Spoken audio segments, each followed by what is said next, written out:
All right, ladies and gentlemen, so welcome back to part two of how to utilize Adobe Spark. So now I am going to show you how to turn in your project. What you will want to do in the top of the screen on the website, you will see there's two buttons. There's one that says share, there's one that says download. You are going to download your project.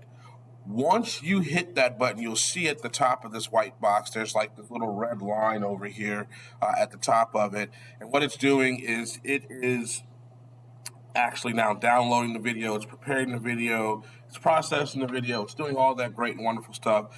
This will take a little minute. Now, what I highly suggest before you click that download button is that you go and view your project again, make sure it looks like what you want it to look like, and then from there you can now go ahead and download your video and prepare to turn it in. What you will need to do as well is make sure that you listen to the entire video from start to finish, so that way you know that everything that you intended to say has been recorded. This goes back to my suggestion and my strong urgence that you use a script to record your video. Using a script will allow you to, again, not have to think, but simply just read your script as you are working on recording your video. So once it is finished downloading, what's going to happen is going to take me to another screen, and you'll see that here in just a second. It's going to pop up, and then from there, we're simply going to come in here. Now it's been downloaded. You can see here in the bottom left corner where it pops up as an MP4.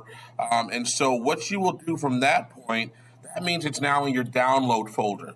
So for you guys, I don't have student view of Google Classroom, but what you would then do is go on over to Google Classroom, open up the HBCU project, and then where in the top corner it's going to have a place for you to add or create, you're going to hit add, and then from there you're going to select your video once the folder opens up, and then you're going to hit turn in.